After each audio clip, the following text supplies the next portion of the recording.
North இந்தியாவில நம்ம ஊருக்கு கலெக்டர் சார் வந்திருக்காங்க. நம்ம ஊரை பத்தி என்ன நினைப்பாங்க? இந்த ஊர்ல ஒரு குடும்பம் உசுர் இருந்தும் ஆவியா சுத்திட்டு இருக்குன்னு நாடு பூரா தெரியட்டும்ண்ணே. தற்கூலி எதுக்குமே திருவாகாது. திருவள்ளுவர் என்ன சொல்லியிருக்காரு தெரியுமா முத்து? சார், எங்க எம்எல்ஏ என்ன சொல்லியே நான் கேட்கல. அவர் யாரு சார்? நீ இல்ல ஆனா இருக்க, நீ இருக்க ஆனா இல்ல. என்னையா எஸ் சூர்யா படம் மாதிரி இருக்கு.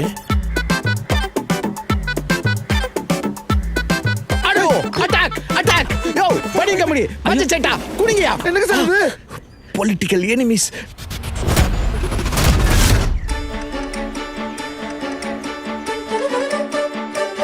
எவன் வண்டியிலையாவது ஏறிக்கிட்டு உங்களுக்குன்னு ஒரு ரேஷன் கார்டு வாங்கிட்டு போயிருங்கன்னு வாணி அம்மா சொல்லுது. அப்படி ஒரு ரேஷன் கார்டு எடுக்கணும்னா அதுல என் பேருக்கு மேல உங்க பேர் தான் இருக்கணும். முத்துச்சிப்பி, நானெல்லாம் பொண்டாட்டியால ரத்த சிந்தனவன். பொண்டாட்டிக்காக ரத்த சிந்தனவங்கிற பேரு வரலாற்றுல உனக்கு பதிவாகுமாப்பா.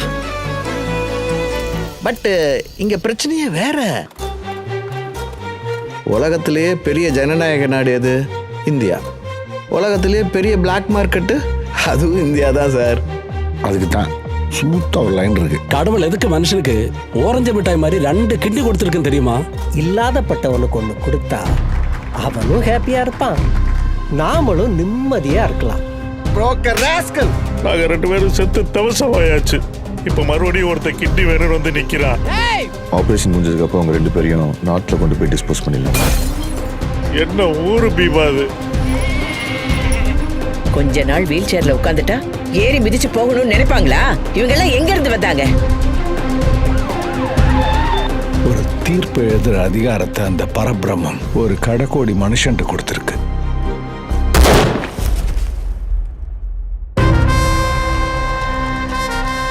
பாலிமர் சன் நியூஸ் பகல் செய்திக்கு ரெடி பண்றேன்னு பார்த்தா டைரக்டா டைம்ஸ் ஆஃப் இந்தியா ஹெட்லைனுக்கு பிளான் பண்றியே. அண்ணே, கேரண்டினே, மினிமம் கேரண்டினே.